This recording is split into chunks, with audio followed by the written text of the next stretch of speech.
શ્રી કૃષ્ણ મિત્રો, સ્વાગત છે તમારું જયશ્રીસ કિચનમાં। તો આજે આપણે બનાવીશું મમરાનો ચેવડો। તો મમરાનો ચેવડો બનાવવા માટે અહીંયા મેં વજનમાં 500 ગ્રામ જેટલા મમરા લઈ લીધા છે। મમરાને આપણે પહેલા ચાળીને જ લેવાના છે, જેથી એમાં કચરો રહેલો હોય તે બધો દૂર થઈ જાય। તો અહીંયા મેં પહેલેથી જ મમરાને ચાળીને લઈ લીધા છે। આપણે મમરાને વઘાર કરવાનો છે। તો તે પહેલા આપણે મમરાને આપણે એકદમ ક્રિસ્પી જ હોવા જોઈએ, જેથી આપણો ચેવડો એકદમ સરસ રહે। જો આ રીતના આપણા મમરા ક્રિસ્પી હોવા જોઈએ। તો ચાલો આપણે મમરાનો વઘાર કરી લઈએ। તો આપણે મમરાનો વઘાર કરવા માટે અહીંયા મેં એક બાઉલ લઈ લીધું છે। હવે તેમાં આપણે 2 મોટા ચમચા જેટલું તેલ એડ કરવાનું છે। આ રીતે હું 2 ચમચા જેટલું તેલ એડ કરું છું। આપણું તેલ એકદમ સરસ ગરમ થાય પછી તેમાં રાઈ એડ કરીશું। તો આપણું તેલ એકદમ સરસ ગરમ થઈ ગયું છે। હવે તેમાં આપણે થોડુંક રાઈ જીરું એડ કરીશું। મમરાના વઘાર કરવા માટે તમે રાઈ જીરું એડ કરજો, ખૂબ સરસ એવો ફ્લેવર આવશે। રાઈ જીરું આપણે એકદમ સરસ ફૂટી જાય પછી તેમાં આપણે હિંગ એડ કરવાની છે। તો આપણા રાઈ જીરું સરસ ફૂટી ગયા છે। હવે તેમાં હું અડધી ચમચી જેટલી હિંગ એડ કરું છું। હવે તેમાં આપણે 15 થી 20 લીમડાના પાન અને 3 થી 4 નંગ મરચાના કટિંગ કરીને લીધા છે, તે પણ આપણે વઘારની અંદર એડ કરી દેવાના છે। તમે જો આ રીતે મમરાનો વઘાર કરશો ને તો ખૂબ સરસ એવો ફ્લેવર આવશે। આપણે ગરમ તેલમાં જ હળદર એડ કરવાની છે, જેથી મમરાનો કલર સરસ આવી જશે। તો અહીંયા હું પોણી ચમચી જેટલી હળદર એડ કરું છું, જેથી આપણો કલર એકદમ સરસ મમરામાં આવી જાય। આ રીતે હવે મિક્સ કરી લેવાનું। હવે આપણે ગેસની ફ્લેમ બંધ કરી દઈશું। તો અહીંયા આપણે ગેસની ફ્લેમ બંધ કર્યા પછી આપણે તેમાં ચેવડાનો મસાલો અહીંયા મેં લીધો છે, તે છે 5 થી 6 ચમચી। તે આપણે તેલની અંદર એડ કરી દેવાનો છે, જેથી મમરામાં બધા જ મમરામાં એકદમ સરસ સ્વાદ આવી જશે। આ રીતે આપણે તેલની અંદર મિક્સ કરી અને મમરામાં એડ કરવાનો છે। હવે આપણે મમરાની અંદર એડ કરી દઈશું।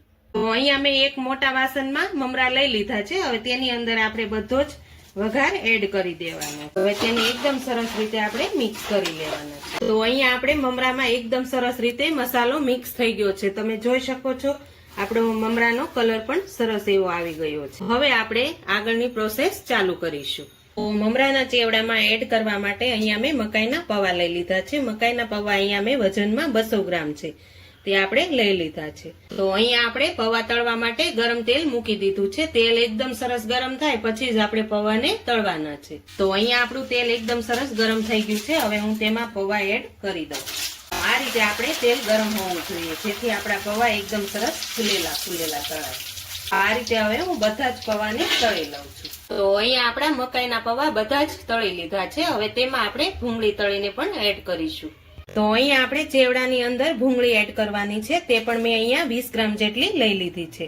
હવે તે પણ આપણે તેલમાં તળી લઈશું। આ રીતે આપણે ભૂંગળીને પણ તળી લેવાની છે। તમે જો એકવાર આ રીતે ચેવડો બનાવશો ને તો બાળકોને ખૂબ પસંદ આવશે, ઘરમાં પણ બધાને ખૂબ જ ભાવશે। તેવો આ ચેવડો બની અને તૈયાર થાય છે। તો આ રીતે આપણે બધી જ ભૂંગળીને પણ તળી લઈશું।